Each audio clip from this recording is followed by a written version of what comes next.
Welcome to the Best by the Worst. The best movies of all time, reviewed by the worst possible critics. If you don't believe us, keep listening to find out.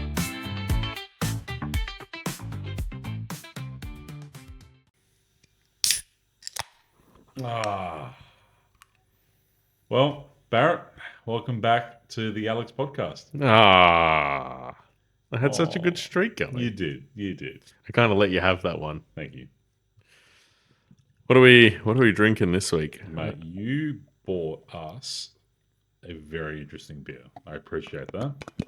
I hope you like it. I know you really appreciate red ales. Oh, I'm pouring this and I'm just so happy right now. I Ooh. love red ales. Smell it. Oh, that is dank. All right, so Hop Nation.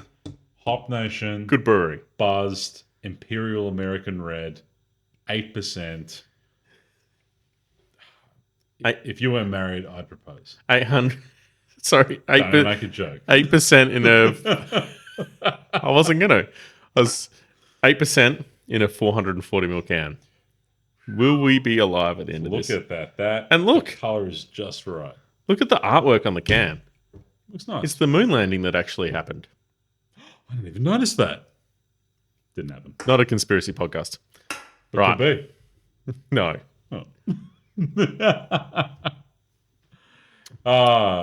That is delicious. I was going to start talking, but now I have to try it. Oh my God. That.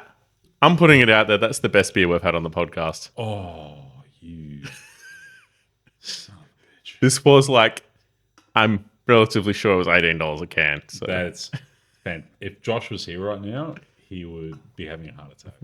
Right. That is sensational. I just found a clicky pen on the desk. I'm going to move that well away from you. Thank you. Good job. Well, Barrett, welcome back. Yes. Welcome back. I guess I can address the elephant in the room slightly. Do it. So we pre-record some episodes and we worked out we're going to have a break while someone, not to be named, goes on holidays.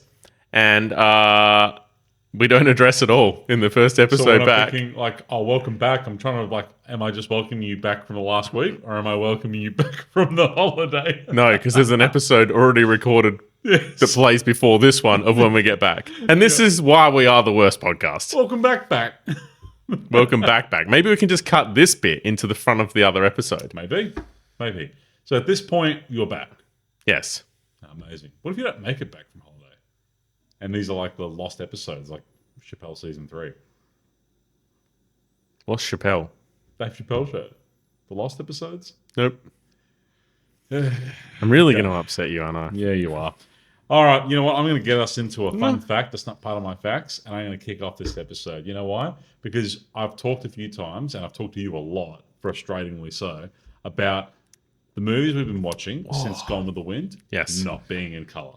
Yes. And so initially, and I had to apologise for this, and you know how hard it is for me to apologise for anything, because I'm never at fault. I have to apologise to you, Barrett, because I came to the conclusion in my mind that the version you downloaded must have been colorized after the fact. Purchased and then downloaded. Yeah, but like a colorized version, I mean. Yes, yeah.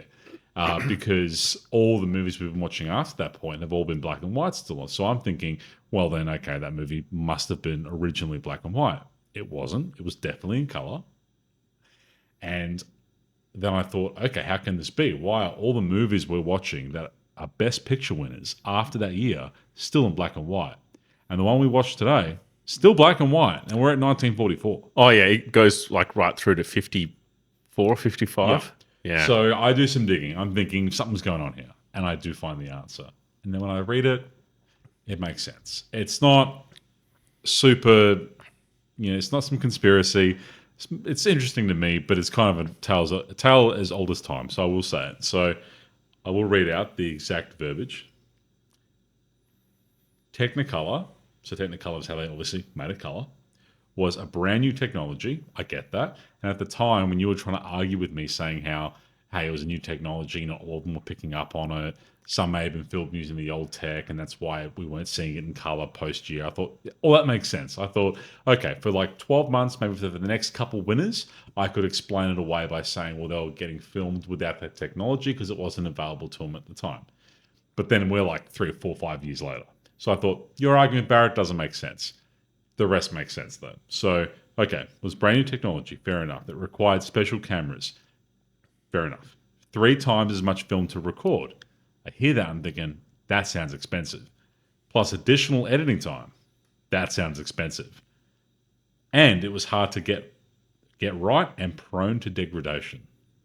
I thought, okay, that's a risk. That sounds expensive. Because if it degrades or something goes wrong, you have to reshoot. That's fine in maybe one-day movies when the budget is $200 billion. Maybe not so much when you're in 1943. Right. Yes, so it was prohibitively expensive for a very long time in all but the most blockbuster films. And I thought, this is just a cost issue. Of course, they're not filming it in color. It is insanely expensive. It's insanely risky. And Gone with the Wind was just really ahead of the time. Was They it? took that chance, they took the gamble, and it paid off. But all these other movies, and you think about it today, it's not that, these big blockbuster Jerry Bruckheimer movies win Best Picture. No, they're not the ones that win. They're the ones that might bring in billions of dollars. All these Marvel movies, for example, they don't win Best Picture. No. So, those movies are the ones that are probably being filmed in color and being released the years that we're watching these Best Picture winners still in black and white. But of course they're not in color because they can't take that chance in a low budget movie. Yes. Did you know this is not the first time we've spoken about Technicolor? Do you remember? Look, I guess I thought, when 4K came out, every movie was in 4K. Like, you can't just, you adjust with the technology, right? But no, back then, they couldn't do it. So, do you remember the first time we spoke about this? No. Oh. So, you're talking about Gone with the Wind. Yeah. There was a movie way earlier, and I'm going to get shot because I'm going to forget what it is, and some listeners are going to be like, it's this episode, right? The beer is fantastic. I'm going to say it was the Broadway Melody. Okay. It was like one of those like very early 30s movies. There was a scene filmed in Technicolor. Yeah. And guess what? It degraded and it no longer exists. I do remember that. Yeah. There was a Technicolor sequence shot in the middle of the movie. Yeah. So black and white, and then it was going to change to color for a scene. But that version doesn't exist anymore because it degraded, and probably because of the stuff you're talking about where the film isn't as stable, I guess. Yeah. So I get it. So the reason we're still watching black and white, I can now understand and appreciate. Right. So the movie we watched this week, Barrett. Yeah, it was the 1944 winner of Best Picture, Going My Way. Going My Way. Budget? Couldn't find it. I scoured Wow. the internet. Yeah. Could not find a budget for the film. It did, however, make $6.5 million. That's kind of weird because I found the budget. No, you didn't. No. You're just pointing at your notepad, trying to power move me. I know you didn't find it because I looked and looked and looked. I probably spent 15 minutes looking for the budget. Have we brought up Power Moves by the Best by the West podcast? No. Anyways, $6.5 million or $116 million today is what it boxed office. It's really good. It is, yeah. If they'd known that, they would have filmed in color. Everyone's dead. Oh, except for the puppies, and we'll talk about them later. they'll live forever. The plot, a church isn't doing too well. A guy turns up with hip new ideas and fixes the church. I actually had a good summary too. Young priest takes over parish from established old veteran. Ooh, Did you like that? that's way better than mine. Mine is supposed to be bad, I feel, at this point. All right, what happened in the year 1944? 1944. Well, that year will probably resonate with a lot of people because it was a spicy year. Still a lot of World War II facts. So that's really where this is going to go to, but bear with me. So, I did like this one, though. I think you'll like this too, given your love of aircraft. Ooh. First helicopters used during warfare, the British Atlantic Patrol. I'm sorry, I can't get over how good this beer is. Yeah, it's insane. It is dank. It is the dankest red IPA I've ever had. Hop Nation, not a sponsor. Yeah. Say the line. but could be. Sorry for interrupting. So, first helicopter, pretty cool. The Siege of Leningrad. So, I've talked a bit about Stalingrad. So, Leningrad is modern day St. Petersburg, right? Okay. But back in the day, it was Leningrad. So, the siege has been lifted. So, they've pushed out the Germans by the Soviets. So, they've kicked them out. 880 days that city was under siege. 2 million Russians killed. Wow. Spicy. Yep. Allies first set foot on Japanese territory. Hang on. Allies. Oh, right. 1944, so, bit of a pivot. In Japan or Japanese territory. or Japanese occupied China? Didn't they take over a part of China? Oh, they did. They took over a lot of things. I know. I think this was part of And Japan. Singapore? They took look, that as well. Look, Japanese territory, whether claimed or original Japanese territory. Okay. D-Day begins. Ooh. Yeah. Sometime in June. D-Day begins. 156,000 troops land in Normandy. Crikey. Yeah. If anyone hasn't seen Saving Private Ryan, didn't win Best Picture, frustratingly so, because I would love to watch that movie again. But fantastic opening scene. I haven't seen it. What? Am I going to melt you down? I've not seen the movie. Barrett, we have a podcast about movies. Yes. And you haven't seen Saving Private Ryan? No, but I did watch all 3 original Beverly Hill Cops the other day.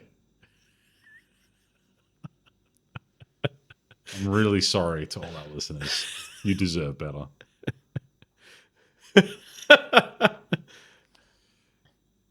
We'll fix that. I watched Poor Things today. Goddamn. Oh, did you? Yeah. Was it what I said? That was fantastic. Was Yeah. it what I said? Yes. Thank you. I just can't believe that. Anyway. All right. Soviets and the Yugoslavs liberate Belgrade. Right? Yeah. Yeah. So they enter Yugoslavia. So they're pushing out the Germans.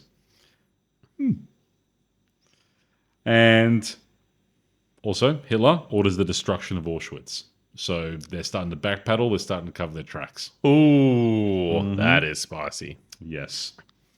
Yep. Did you notice something? No. No Australia fact. Why not? Because it's next. Oh.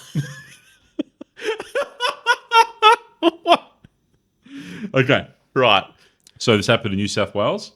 The Cowra breakout. So 545 Japanese soldiers escape. Yeah, it's like prisoners of war, and they're all being housed in some Cowra camp in New South Wales. They escaped. Don't know how. Didn't Did check. the Japanese invade Australia or did we bring them here? No, they were like prisoners of war. We placed them in a prison. Yeah, but did they invade Australia and then we caught them, or we caught them somewhere else and brought them to Australia? We got them somehow. We fetched them. Did the Japanese invade like Darwin or I don't know. I didn't Broome research or it that much. some northern We acquired part of the Australia? Japanese soldiers and we put them in camp. Right. So 545 escaped. In the what's the right word? The recollection, 231 were killed. A lot of them apparently committed suicide though, and then the rest were brought back, and some Australian soldiers died. Right. Yes. I didn't think I realised this, like leading into World War II. I'm really excited for when the facts aren't World War II related. Yes. These are grim. Oh, yeah. I was like, we were leading up through the 30s, and I was like, anytime the World War II facts are going to start. Yeah. And now it's dragging on. And look, And they're so dark. This is an uplifting podcast. It is. Where are we? 44. What do we got? Another 2 years until it's... After 1945, I think it was sweet. Right, so next episode. Yeah, until Vietnam. Oh, no. Yeah, we're always doing something. Right. Well, that's 16 minutes of waffle, so... Yeah, going my way. Ooh. Best Picture winner of 1944. Also, 10 nominations. Nominations, sorry. yeah. Too many beers. That's okay. 10 nominations. I can't get a word out on a good day, so you've fumbled one word, so not a problem. Thank you. A 1-7. Yes, I did have that written down. I think 75% of one of my facts is now gone. Oh, I'm about to blow open your face.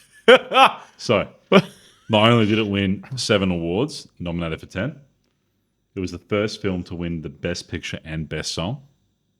Ooh. Did you like that? Yes. Did you have that? I'm hoping I've got some good facts about songs, and I'm going to be really frustrated if you just wad them all out now. I probably won't, but I wanted to tell you that. This is also the first Oscar winner for Best Picture to have a true sequel. Ooh. What about... Oh, it's the first. Okay, but it won't be the last.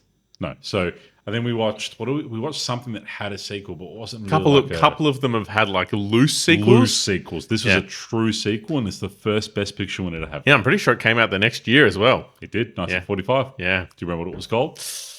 Bells of something. St. You got it. Come on. Oh, no. I had it written down. The Bells of St. Mary's. Nope. Is that right? I don't know. I didn't write it down. What a power move. Oh, man. I've had enough of you tonight. Sorry. Keep pointing at your book like, you're going to get this, you're going to get this. There's nothing. It's actually just white paper. Yeah, the Bells of something. But anyway, like I think it's the Bells of St. Mary's. Yeah, and there was a true sequel. We're not going to watch it, but... Or you might. I don't know. But I really enjoyed this movie. Oh, goddamn. Could be my first 5. Fuck, I hope not. Anyway, yeah. So just some fun facts to intro us in. Right. Well, I have the plot pretty well written down, and I know Please. that you were struggling a bit through this movie, so I'll do my best to paint the picture of what's going on. One thing we do need to address before we start is whenever we start watching a film, the first thing we do is have a look at all of the actors and their character names. Yeah, we do. And I wrote down the main character as Father Chuck. So did I. And he is referred to... By Bing Crosby is the actor. Oh, played by Bing Crosby. Yep. And he's referred as... What did they call him? Both of us are drawing a blank. They refer to him as something... W. No, I thought it was an O. Anyways, they refer to him as some other name through the entire movie. And the reason we can't remember is I wrote Father Chuck through all of my notes, so I didn't, alternate between 2 different names. Alex is desperately on his phone right now trying to work this out because, this is a disaster. Right. What was it? Anyways, we're going to call him Father Chuck. There's also going to be Father Fitzgibbon and Father Timothy. What do they call him? O'Malley.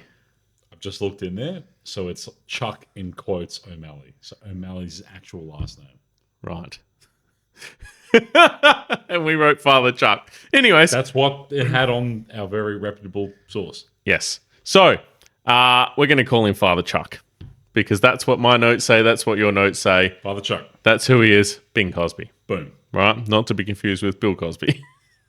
Whenever I saw Bing, all I could think was Chandler Bing. Oh, a good Bing. Good Bing. Yeah. All right. So the opening scenes are in a church. This is a religious musical. Is the easiest way to describe it. Yeah. Yeah, religious musical, yeah. 3 men talking and they're arguing over the cost of a new furnace. Yep. It's quickly made apparent that one of them is sort of like the head minister of the church, and that's Father Fitzgibbon. Yep. And the church isn't financially doing too well. All right.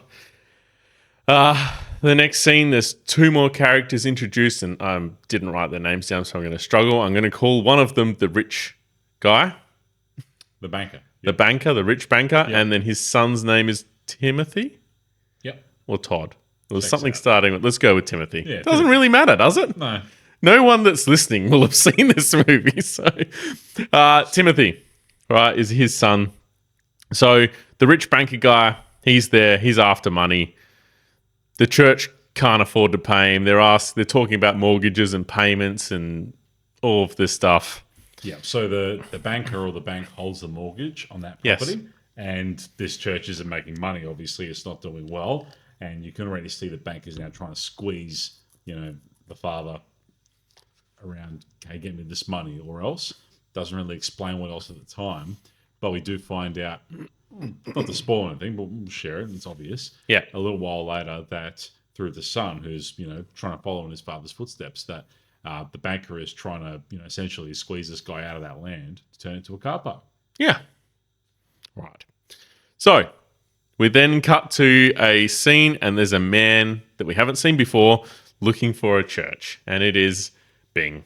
Right? Good old This is Bing. where I want to weave in my first fact. Bing Crosby. All right. He starred in 70 movies. All right. No, Before hang or on. after this one. Hang on. Not starred, probably wrong terminology. Was in Yeah. 70 movies. Recorded 1,600 songs. Wow. Yeah, quite the singer. And he influenced singers such as Frank Sinatra and Elvis Presley. You know what? It's one of my first things I've listed here. That man can sing. Yeah. He was a good singer. I read a bit on the internet about him being a hell of a singer and not much of an actor. But I didn't notice that. I thought he did quite well. I actually thought he did well in this movie. He didn't seem out of place at all. Yeah. Anyways, so he's looking for a church, wanders down the street and starts talking to this little kid on the side of the street. And the kid's like, I need to go, Yeah. I don't know, need to go somewhere. They're playing baseball in the street. Playing baseball. Kid need to go somewhere. Asked Father Chuck to stand in for him on one of the bases. Yep. That's baseball. Like far out, yeah. Far out, yeah. Oh, I say far out. Let's really make it clear. They're on a street and they're playing like a real miniature version of baseball where they're all like 3-4 meters away from each other. Yeah. Yeah. And immediately the baseball gets smacked straight through a window. Yeah, towards Father Chuck's direction where he was supposed to catch it, but he couldn't. Yes, and there was no way he was catching No way. it. Straight through a window. And old mate was not happy about his window. The kids run off. They bail, as you would, Yes. but not Father Chuck. No, he's just left there to pick up the pieces.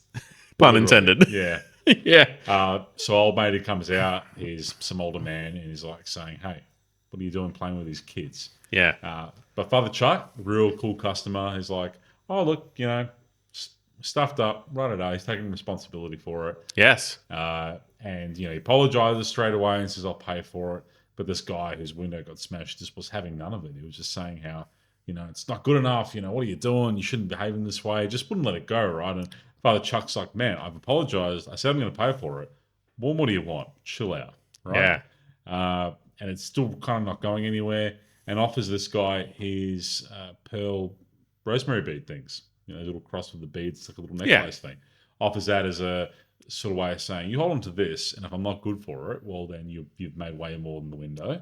And if I come back, you give that back to me, and I fix the window. Yeah. But what does he do? He just gives it straight back to him and says, "No, I'm not religious. I don't believe in this stuff." Gives him the thing back.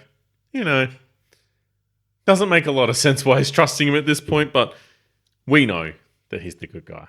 So Well, yeah, plus he's a priest, right? Like, I think this guy felt a little bit like a dick that he wouldn't let it go and had a massive go at him. yeah. And then when he finally got this pearl necklace, he was just thinking, hey, okay, this is ridiculous. Yeah. All good. Fix it at your leisure. Yeah. So then he travels down the road, eventually finds the church, meets Father Fitzgerald for the first Fitzgibbon. Father Fitzgibbon for the first time. I'm going to say Fitzgerald a lot because I wrote FTZ all through my notes to help me remember who he is. And he's already heard about the window, and it's off to a bad start. Yeah, not a good start. Not a good start. Old mate called him. Yeah. Yeah. So we find out that Father Fitzgibbon has been there for 45 By the end years. of the movie, 46. 46 years by the end of the movie. Don't really understand the So I was running the math on that. I got to stop you here because Okay. I couldn't quite make it work in my head. So he's been in the church 45 years. So let's say he was 20 years old when he went there, Yeah. right? 55, 65, Yes. right? Oh, okay, that works. Okay, so his mum was 90, he mentioned. Yes. Okay, no, it checks out. Keep going. Quick math. Is this the time? Is this like the time he tried to sponsor a brewery? Sorry, Deeds. We will miss you. Yes. All right. Rest in peace. I'm sure you can talk more about the next fact, but they open a basket full of puppies. Oh, those puppies. He opens a basket. Don't know why. Don't care. And there's a massive amount of puppies inside. And Father Fitzgerald starts talking about, where's the mum or something about the mum. I don't even care. I was too dazzled by the puppies. And then he's like, well, that's why the mum's inside too. And the mum was in there too with all the pups. And I don't remember anything else in the movie. I don't think that story checks out because the puppies in there were definitely different breeds. Well, true. But little pups. Little Amazing. pups, yeah. Also, can we just take a minute? We do like to point out when we see really good hats in this podcast. And the hat that the father was wearing, not Bing, but Fitzgibbon. Fitzgibbon, yep. Why do I keep saying Fitzgerald? Anyway. Because I've said it. Oh, okay. We can make him Fitzgerald if you want. Oh, you know why? Because the actor's name is Barry Fitzgerald. Maybe that's where I got it from. Maybe. Right. So I think they're interchangeable at this point. But Yeah. anyway, Fitzgibbon. He has this little priest hat. And I don't really know how to describe it. It's kind of like, you know when you see those little red hats that like Moroccans used to wear? And like Yeah. But it's black. Well, I'm assuming black. It's black and white. How else would you describe it? I don't know. If you're watching on YouTube, you'll see it right now. Yeah, I really love that hat. Yeah. It's not as good as the hats we saw on Mutiny and the Bounty. Those were hats. But pretty good hat. I would wear it. I would wear it on a pirate ship with my boys. Josh will be there, and this is what we'd exclusively drink. Oh, Yeah. yeah. We've been sending a lot of pirate themed boat memes lately around just singing sea shanties with hats with this beer, cruising the seas. Perfect. Father Timothy arrives. Mm-hmm. We don't really know what impact he's going to have at this point, but he's now there. We then cut to a scene, and there's a lady that's behind on payments for her house or apartment or something like that. What's his name? Oh, what's the main character? Oh, we are not doing good. Chuck. Father Chuck. He's helping out. He's not making friends with the bank. That's what I've summarized here. Yeah. So the bank manager there, the older bank manager guy there, he's trying to kick this lady out of her house. And you pick up early that Father Chuck, he's playing dumb to the bankers and everyone else, whoever he's talking to. He knows what's going on. He's really good at influencing those around him. He knows how to operate the church and be in that role, knowing he doesn't have any true power or money to influence others. He's doing it through his charm, right? So in those situations, he acts dumb, and they treat him as some dumb priest, but he knows exactly what's going on. oh yeah, he is a switched on guy. Yeah. Next scene, we're jumping around a little bit here, but it's kind of like it's a little bit sporadic to follow through these points. A little bit. Two young boys walk on the screen, and they're carrying a turkey. Yeah, and guess what? Turkey's not dead. I thought the turkey was dead. Oh yeah, they're holding onto this turkey by its legs, and it's just swinging there like It's dangling. wings extended, like it's dead. Yeah, and let me be clear. We were watching this very closely. It wasn't that they like cut, scenes and then suddenly the turkey was alive. No. In one scene, I saw the turkey just suddenly jump around. Yeah. Turns out, if you have a turkey, like a big bloody turkey, and you're holding it by its legs, just dangling there, it'll just chill. That sounds like a Barrett fact. Yeah. Yeah. Unfact checked We might have facts. to test this. We're not getting a turkey. Can you get turkeys here in Oz? I don't know. It's going to be a long silence. That felt like an eternity in my head. We'll have to test this. Right. Insert a little clip of us picking up a turkey. The next scene is the turkey's being cooked, and it's dinner.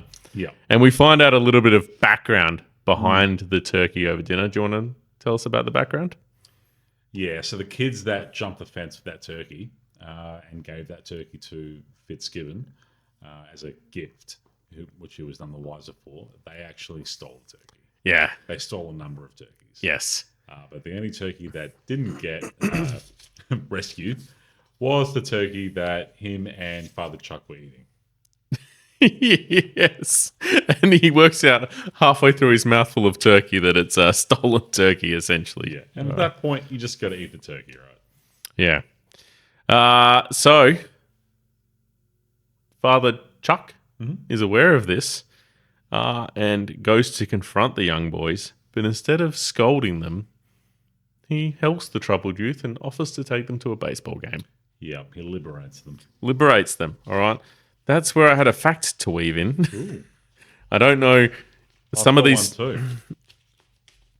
This fact isn't dropped in at a good point at all. Well, I'm going to drop in my fact. All right, you drop in your fact and then. Yeah, so the police bring him in saying, he explains the story how these kids have been, picked up stealing a bunch of turkeys, all the rest of it. But as they were eating the turkey, when Father Chuck explains to Fitzgibbon that, hey, you're eating stolen turkey, he passes him over a plate of sliced bread and he grabs a slice and he starts eating it. And I think to myself, I don't really recall seeing too much sliced bread being eaten in these movies we've been watching. And I'm thinking, when did sliced bread become a thing? And so I looked it up. Guess when sliced bread was invented? It's not going to be 1944, is it? You have to guess. 1944. 1928. Yeah. Which is also the year we started reviewing these movies. Yes. When the Academy Award for Best Picture winners started. Yeah, Wings. Yeah, that's when sliced bread was a thing. We've come a long way since then. Yeah. Oh, a little fist bump there. I guess my fact does weave in all right at this point. That's probably why I put it here.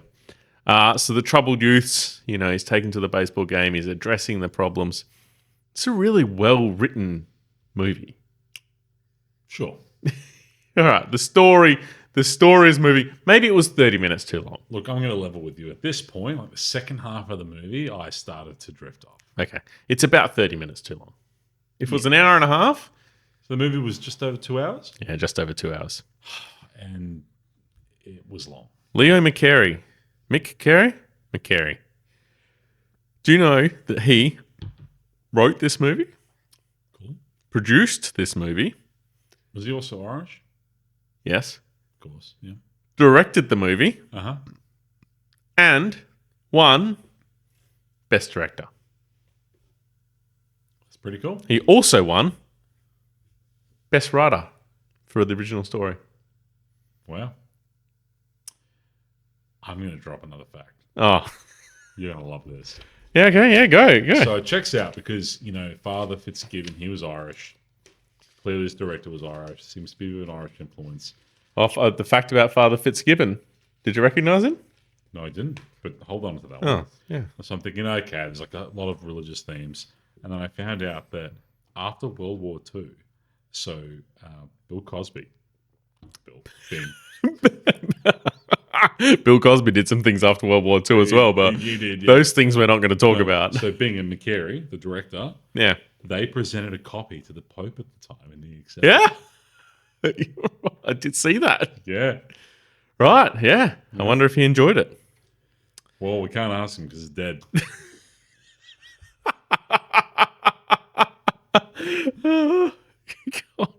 Goodness gracious.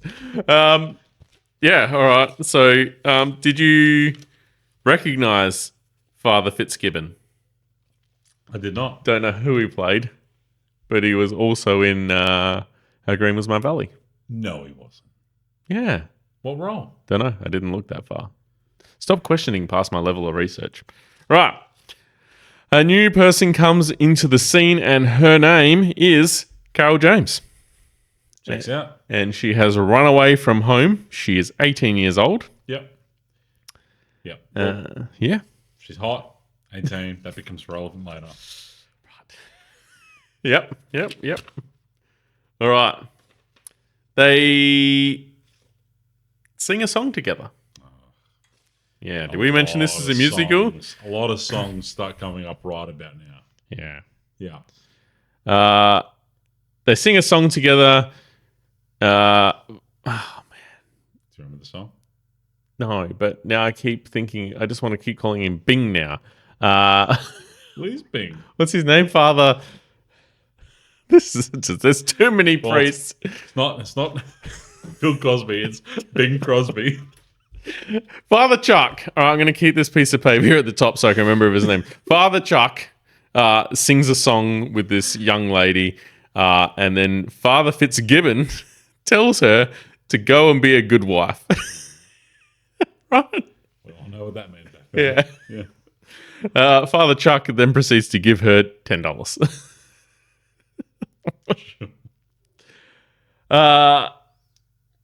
Yes, we don't see too much more of her at this point. I'm presuming I hadn't put two and two together until this point, but is she the girl in the apartment later on? Yes. Yes, right. Yeah. So she's a bit of a runaway. She's 18, very attractive, and we find out later. I'm going to jump to it a little bit, but it makes sense. We're talking about it now. It doesn't really matter. She gets housed in this like nice apartment by that rich banker that we talked about at the start. His son. Yeah. His son. Let's leave it there because there's a fair bit of story. Yeah. So houses her in there. That's where she kind of is during this time. We find out why later, but that's where she is. Yeah. So she's housed there. We then cut to a scene. A group of kids are getting together and they're deciding whether they like Father Chuck or not. Yeah. And Father Chuck is not a bad guy. Yeah. One of the kids brings up the turkey incident and says how he didn't rat them out. There's one kid that can't be convinced. Chuck's an OG. Yeah, everyone else is like, yeah, okay, we agree. Chuck's an OG. One kid, he's not on board. This other kid goes, don't worry, I'll go sort him out. It proceeds to slap the absolute shit out of him. If you're on YouTube right now, you're watching just I reckon he must have slapped him 40 times. Yeah, he slapped him good. Anyways, the last kid agrees after being slapped 40 odd times that wasn't cricket the way he slapped him around. Subtle how you've weaved that in there. I thought so. Anyways, they all get together, they agree to join Father Chuck, and they start a choir. They do. Story's checking out for the church right now. Checks out. And the first song they sing, Three Blind Mice. Three Blind Mice. All right. Do you want to just sing a little bit so we know what it sounds like? Absolutely not. Father Fitzgibbon, he's not impressed by this. No. He hates the song Three Blind Mice. And I've got here other notes. They also sing Silent Night. Actually sound pretty good. Not bad. Right? Father Chuck does a really good job of bringing that choir together and teaching them about music. And you can tell Bing is a singer at this point because he is, busting out different notes and going, yep, you sing at this note, you sing at this. I don't know anything about music. Bing's the man. All right, another fact. What fact do I have to weave in here? Man, this is a bit of a disaster. This was my note you stole about the sequel. Yeah. Sorry. The Bells of St. Mary. It was a sequel, nominated for Best Picture, didn't win. It's the end of my note. Anyways, so we before I said that Father Fitzgibbon, he wasn't very impressed by the Three Blind Mice singing. All right, so yeah, why wasn't he impressed? because he didn't like the song. I think. Wasn't that? I just felt like he was starting to lose control, lose power. Ooh, that's an interesting take on it. Well, so I guess up until now, look, Fitzgibbon, he's old. He's got this new assistant, this vibrant young Father Chuck, who's getting all the attention. And taking the kids to baseball games, being hip. Yep, probably fiddling them. Oh, whoops. Sorry. Wow. You had to bleep that part out. So I started to feel like maybe, Fitzgibbon just felt like he was losing control. Yeah. And, looked at Chuck as being the reason and, rightly so, and tried to protect his position a little bit. And maybe that's how we saw him act out a little bit. Yeah. So what does he do? Do you remember? Tries to get rid of him. Tries to get rid of him. Goes to see the bishop, and he wants to have Father Chuck removed. The bishop immediately sets him straight and puts Father Chuck in charge. Yeah. So it's really backfired on Father Fitzgibbon. That was a level 10 whoopsie. He's gone to complain, and not only has his complaint been ignored, he's also been demoted. Yep. That was a really hard word to come out with. Whoopsie daisy. Yeah, whoopsie daisies. He got bing-a-linged. And it upsets him so much so that he runs away. Really badly. Really badly. So, But just before that, so he has a conversation with O'Malley or, Mr. Bing. We said so many names for him now. Chuck. Father Has a Chuck. conversation with him, says, "You're in charge now. The bishop has put you in charge." And then just fucking disappears. And so Father Chuck panics. They call the police. There's another older nun who's operating in the church. They're all worried about him. And the cop eventually finds him. And he's just wandering in the rain with his little bag.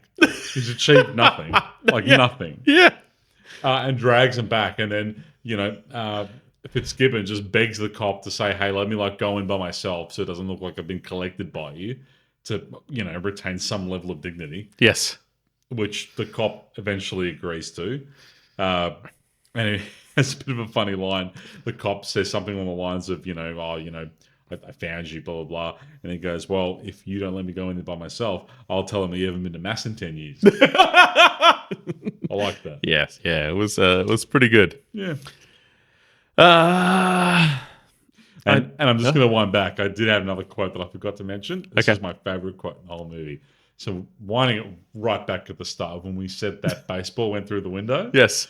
So while they were arguing and he gave him that necklace that was made of pearls and all the rest of it, he grabbed that baseball and Father Chuck had asked for the baseball back.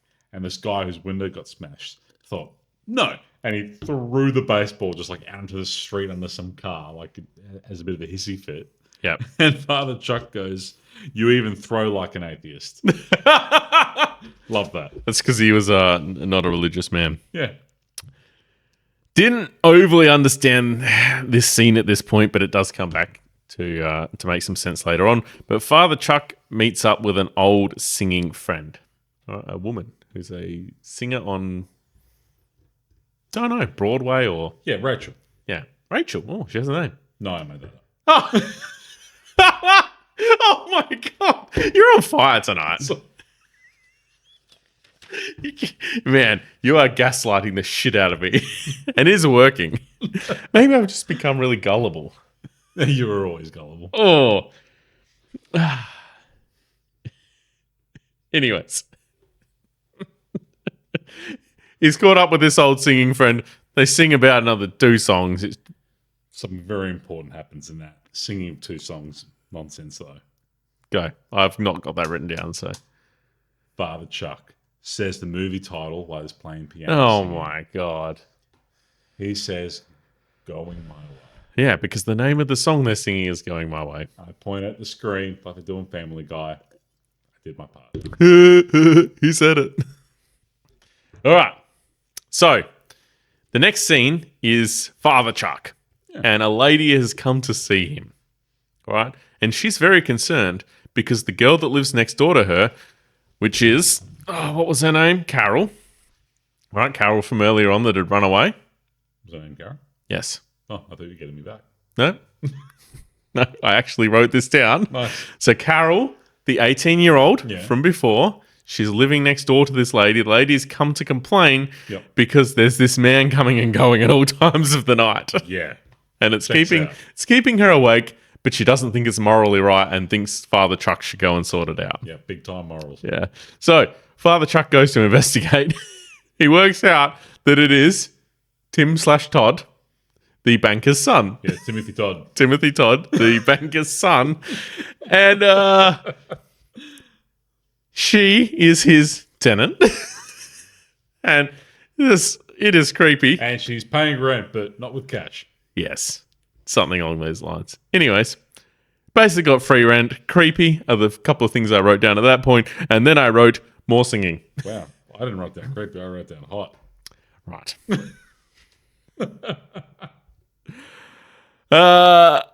Right, so some more singing happens at this point. Yeah, some more singing. He sings the Going My Way song again, I think, or something. Also sings a real important song, doesn't he? No. Oh. Does he? Hmm? What important song do you think? There's a song that won a bunch of awards. Yeah, no, not yet. Yeah, Later. fair enough. I've got an asterisk next to that. It's about halfway down this page. That's all you, boy. All right.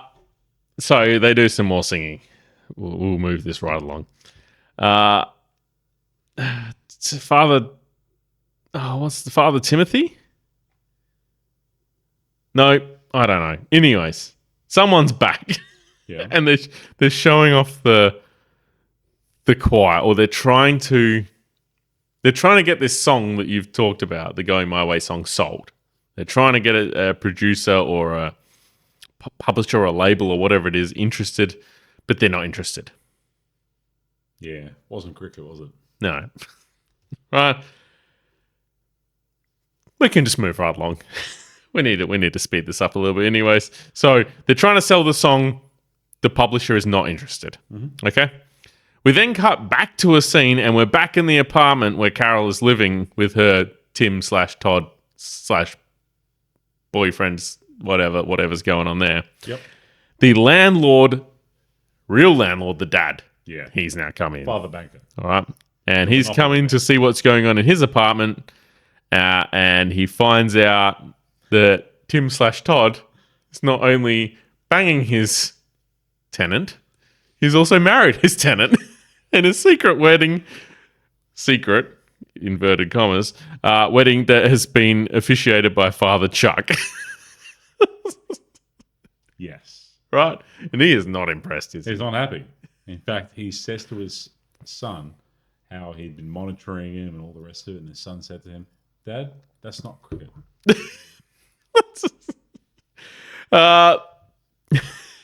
We also find out at this point that Tim/Todd, whatever his name was, Timothy Todd, has quit his job. But we find out he's got a new job really quickly. not a good job. No. Yeah, so he runs off with the tenant or his missus into the bedroom, comes out in full army uniform. Ooh, Air Force? I think so. Dad, not impressed. Yeah, military uniform. Yeah. Basically says, oh, that 600 hours of flying time you got me, it's coming real handy and they want me right away. Yep. All right, and then, yeah, that's the end of him. Yep. They did point out that she was 18 years old several times. Yes. To make it very clear that there was nothing abhorrent going on. We're on to the music label again. Ooh, There's a bit of jumping backwards and forwards. They're trying to get Going My Way produced. Mm-hmm. All right. They get the guy in to the guy that owns the label. He's going to watch the song this time. They've, set it all up. I don't know who set it up. They've got the choir there. They've got his singing friend Girlio there. They've got Father Chuck there. He's singing as well. He's on the piano as well. They knock it out of the park. Fantastic performance. Smash it. Guy pretty much says the song doesn't have the X factor. Good luck next time. Shoots him down. Yeah, it wasn't cricket. But that guy leaves the room and someone, I don't know who it was, says, oh, that song was really good. Like, the choir was perfect. Father Chuck's like, yeah, choir, you were fantastic. And it's always like the head nods too. It's like, you were great, see? You were great, see? Yeah. And then they start singing another song. And one of the opening sentences in the song is Swinging on a Star. Big time movie. Big time song? Yeah, that too. I had a fact about this song. Big time movie song. Somewhere in here. Swinging on a Star was recorded by Bing Crosby for the movie and topped the... Not Bill Cosby, just to make it clear. Bing Crosby. Very different person. Did I say the wrong thing? No, I said it wrong before. Right. I just want the audience to know they're different people. Right. Anyway, so the movie topped the chart. No, the song. The song topped the charts for 9 weeks. It was in the charts for 28 weeks. That's impressive. That one song. I'm not going to lie. I didn't rate it. There was something about a pig having a dirty nose. Yeah, I don't know. No, anyway. But, well done. Yeah.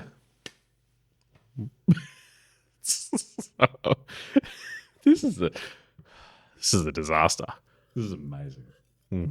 Wrap it up, boys. Some of our best work yet. Guess what? Church has still run out of money. Yep, they did this big scene where he collected all this cash and they were like flush and they played some golf. They were like loving life. And then it felt like the golf scene. He's like, you got to count how many strokes this guy has. And he's like, and you just see this scene where like this dirt keeps coming out of a bunker and it keeps coming and there must be like 6 or 7 times the dirt comes out of the bunker. And then he comes out and goes, I had 2 shots. Yeah. So you think that, okay, they've got all this cash now, they had all these donations, that they'll be sweet. No, whole church catches fire. Yeah, I really didn't think that was necessary. Yeah, it wasn't. This movie could have ended quite nicely. Whole church catches fire and all of a sudden they're broke again. And then we're thinking, oh, well, where does it go from here? Where does it go, Barrett? Father Fitzgibbon, he goes out to collect some money and makes himself sick. Yep, and catches his death, catches a cold, gets $35 donations, catching a cold. The doctor's bill, $40. Great. So yeah, and wow, and then the bishop makes a big call. Yep. Oh, I missed that. What did the bit?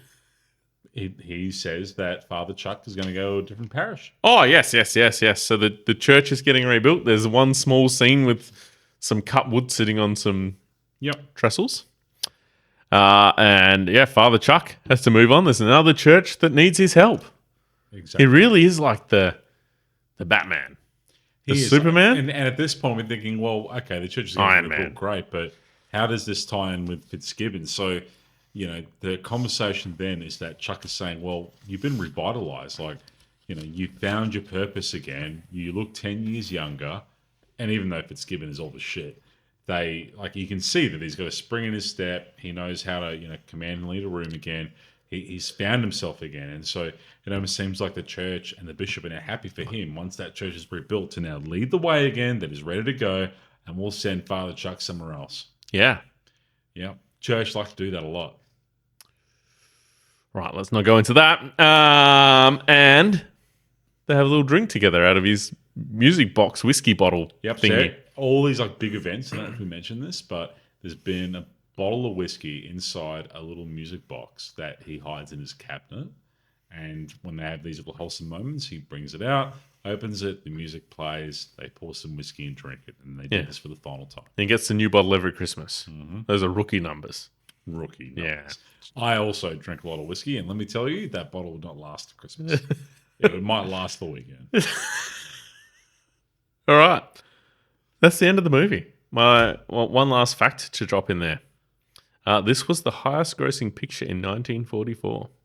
Wow. Yeah. You know what that is, Barrett? That is cricket. Boom. Right. We did good.